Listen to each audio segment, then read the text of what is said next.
নমস্কার বন্ধুরা, আমি অলি। লাইফে তলি চ্যানেলে সবাইকে স্বাগত।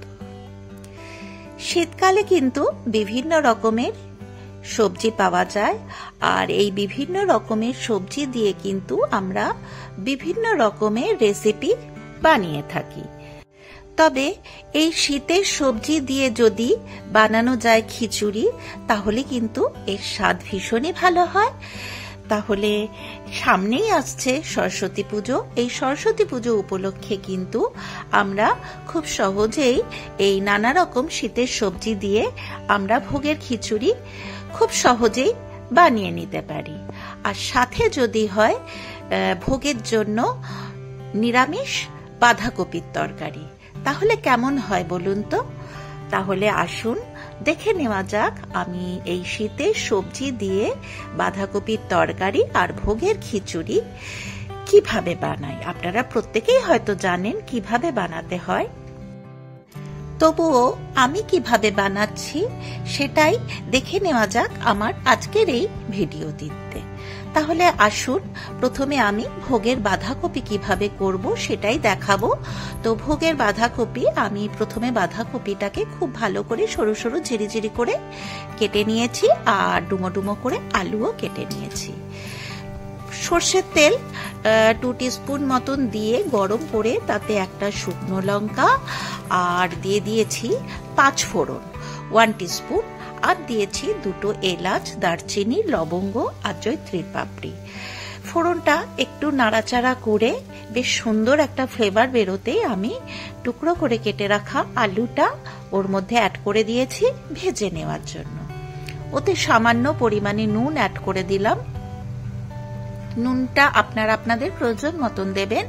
আর দিয়ে দিলাম 1 টিস্পুন হলদি পাউডার। দিয়ে আলুটাকে খুব ভালো করে ফ্রাই করে নিচ্ছি।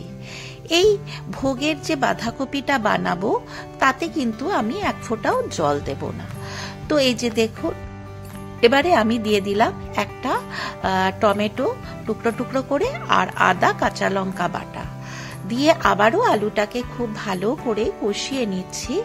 আর মশলাটা যাতে পুড়ে না যায় তার জন্য খুব সামান্য পরিমাণে হাফ কাপের থেকেও কম পরিমাণে জল আমি ইউজ করলাম। তো এরপরে আমি আলুটাকে আরো ভালো করে কষিয়ে নেব ঢাকা চাপা দিয়ে। তো ঢাকা চাপা খুলে দিলাম। এই যে দেখুন আলুটা কিন্তু আমার অনেকটাই কষানো হয়ে গেছে। এরপরে আমি বাকি মশলাগুলো অ্যাড করে দিচ্ছি। এতে দিয়ে দিলাম 1 টিস্পুন ধনিয়া পাউডার, 1 টিস্পুন জিরা পাউডার, আর দিয়ে দেব রেড চিলি পাউডার 1 টিস্পুন কালারের জন্য। শাহি গরম মশলার গুঁড়ো দিয়ে দিলাম 1/2 টিস্পুন। দিয়ে আবারও আলুটাকে খুব ভালো করে কষিয়ে নিচ্ছি মিনিট 4-5 সময় ধরে। খুব ভালো করে কষিয়ে নিতে হবে। তো এরপর আমি ঝিরিঝিরি করে কেটে রাখা বাঁধাকপি ওর মধ্যে অ্যাড করে দিলাম।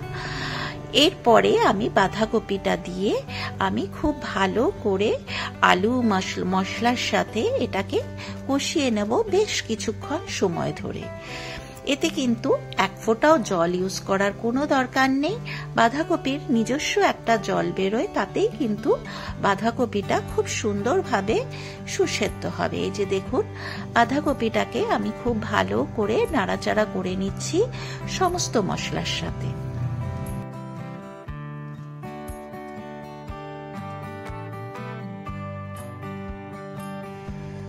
সমস্ত মশলার সাথে মিশিয়ে নিয়ে বাঁধাকপিটাকে ঢাকা চাপা দিয়ে দিলাম। এই যে দেখুন ঢাকা চাপা খুলে দিলাম, বেশ খানিকটা জল বেরিয়ে এসছে। আর আমি দিয়ে দিলাম কড়াইশুঁটি। যেহেতু শীতকালে কড়াইশুঁটিও পাওয়া যায়, কড়াইশুঁটি দিয়ে যদি ভোগের বাঁধাকপি রান্না করা হয় তাহলে কিন্তু তার টেস্ট হয় অসাধারণ। আবারও খুব ভালো করে নাড়াচাড়া করে নিচ্ছি বেশ কিছুক্ষণ সময় ধরে। 3টে কাঁচা লঙ্কা চিড়ে অ্যাড করে দিলাম, আর দিয়ে দিলাম সামান্য পরিমাণে নুন আর চিনি। যে কোনো নিরামিষ তরকারিতে মিষ্টিটা দিলে কিন্তু তার স্বাদ দ্বিগুণ বেড়ে যায়। এটা আপনারা প্রত্যেকেই হয়তো জানেন। তবে যাদের অপছন্দের তারা চিনিটা স্কিপ করতে পারেন। তবে ভোগের খিচুড়ি কিন্তু একটু ঝাল মিষ্টি হলেই ভালো লাগে।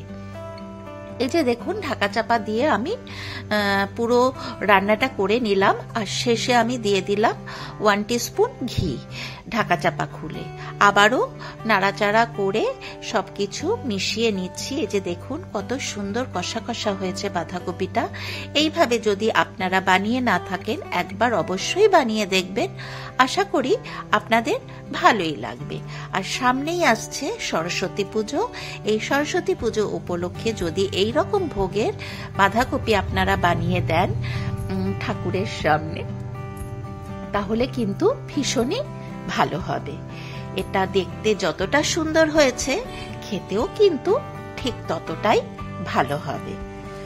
তো আমার ভোগের বাঁধাকপি রেসিপি কিন্তু অলমোস্ট রেডি হয়ে গেছে। তো আমি তেজপাতাটা দিতে ভুলে গেছিলাম, সেই কারণে আমি 2টো তেজপাতা অ্যাড করে দিলাম।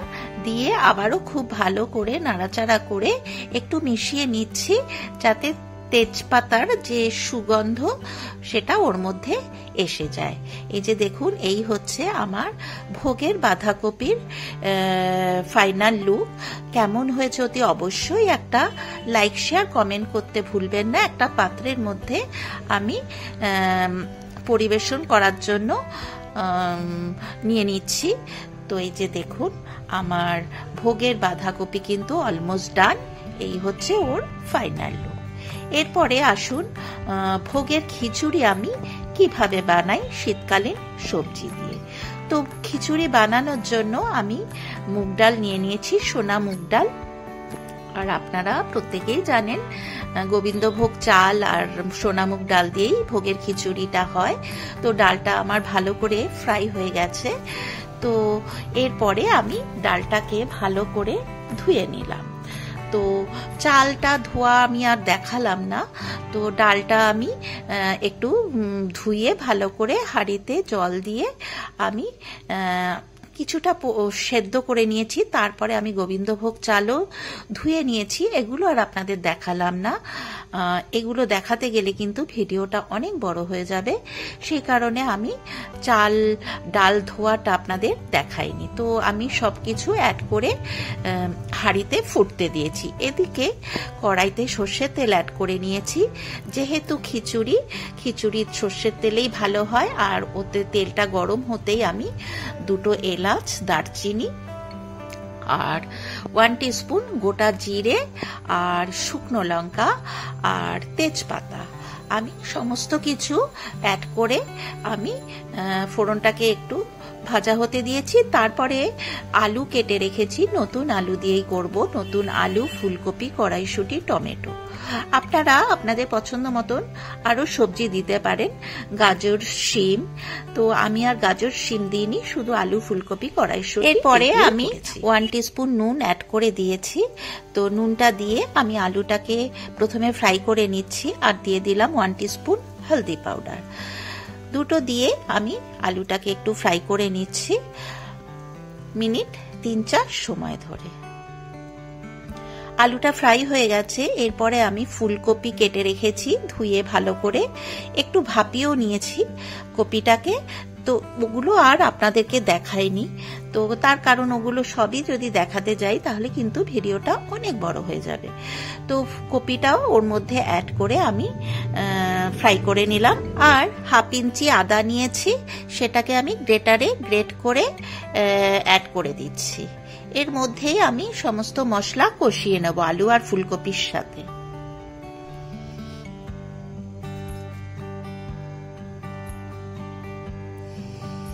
কাঁচা লঙ্কা দিয়ে দিলাম 2টো, আর দিয়ে দিচ্ছি জিরা পাউডার।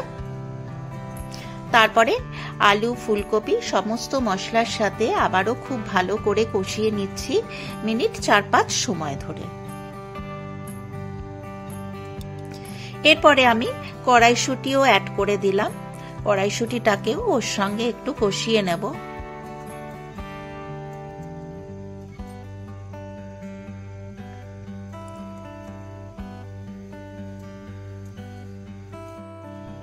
সবকিছু খুব ভালো করে কষানো হয়ে গেছে। তারপরে আমি ওতে 1/2 কাপ পরিমাণ জল অ্যাড করে দিলাম। দিয়ে আবারও খুব ভালো করে নাড়াচাড়া করে ঢাকা চাপা দিয়ে ওটাকে সেদ্ধ হতে দেবো। ওদিকে আমি ডাল চাল সেদ্ধ বসিয়ে দিয়েছি, আর এদিকে আলু ফুলকপিটাকেও মশলার সাথে খুব ভালো করে সেদ্ধ করে নেব।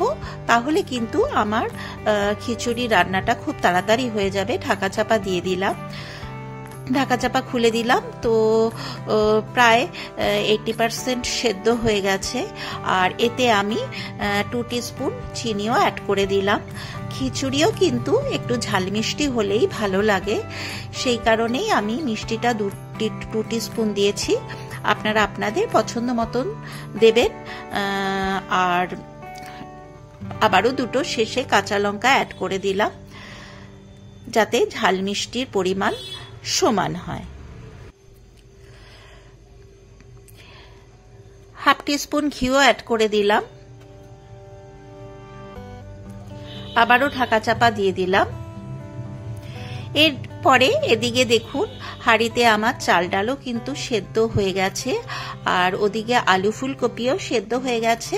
মশলা সমেত সবকিছু আমি হাঁড়ির মধ্যে ঢেলে দিলাম। তবে হাঁড়িটা আমার একটু ছোট্ট হয়ে গেছে, যার জন্য একটু নাড়তে আমার অসুবিধা হচ্ছে। আপনারা চাইলে একটু ছড়ানো হাঁড়িতে করবেন, তাহলে কিন্তু আপনাদের নাড়তে সুবিধে হবে। তো আলু ফুলকপি সমস্ত কিছু ডাল চালের সাথে মিশিয়ে দিলাম। এরপরে শেষে আমি আবারও 1 টিস্পুন মতন ঘি অ্যাড করে দিলাম। ঘিটা শেষে দিলে কিন্তু এর স্বাদ ভীষণই ভালো হয়। ঘিটা দিয়ে আবারও খুব ভালো করে মিশিয়ে দিলাম। এরপরে আমি একটা হোমমেড মশলা তৈরি করে রেখেছি ঘরে। গোটা জিরে, শুকনো লঙ্কা, এলাচ, দারচিনি, লবঙ্গ, সেই মশলাটা একটু ড্রাই রোস্ট করে রেখেছিলাম, সেটা আমি 2-3 চামচ মতন অ্যাড করে দিলাম। শেষে এই মশলাটা দিলে কিন্তু ভোগের খিচুড়ির স্বাদ দ্বিগুণ বেড়ে যায় বলে আমার মনে হয়। আপনারা চাইলে দিতেও পারেন, নাও দিতে পারেন। আর নারকেল কুচি কিংবা নারকেল কোড়াও দিতে পারেন। তবে আমি আগে দিতাম নারকেলটা, এখন আমি দিই না। একটু মনে হলো যেন নুনটা কম হয়েছে, সেই কারণে আমি আবারও শেষে একটু নুন অ্যাড করে দিলাম। দিয়ে সব কিছু নাড়িয়ে ঢাকা চাপা দিয়ে আমি মিনিট 5-7 স্ট্যান্ডিং টাইমে রেখে দেব। তারপরে আমি একটা পাত্রের মধ্যে সার্ভ করে নেব। এই যে দেখুন আমার খিচুড়ির ফাইনাল লুক কেমন হয়েছে, অতি অবশ্যই আমাকে একটা লাইক, শেয়ার, কমেন্ট করতে ভুলবেন না। আর যারা আমার চ্যানেলে নতুন, এখনো পর্যন্ত আমার চ্যানেল সাবস্ক্রাইব করেননি, তাদেরকে আমার চ্যানেল সাবস্ক্রাইব করার জন্য অনুরোধ রইল। আর পাশে যে বেল বাটনটা আছে সেটাতে প্রেস করে দেবেন, তাহলেই নিত্য নতুন যা যা ভিডিও আপলোড করব সেগুলোর নোটিফিকেশন খুব তাড়াতাড়ি আপনাদের কাছে তাহলে আজ এই পর্যন্ত। এরপর আমি হাজির হব অন্য কোনো দিন অন্য কোনো নতুন ভিডিও নিয়ে। আপনারা সবাই সুস্থ ও ভালো থাকবেন। আর আমার সাথে এতক্ষণ থাকার জন্য আপনাদের অনেক অনেক ধন্যবাদ।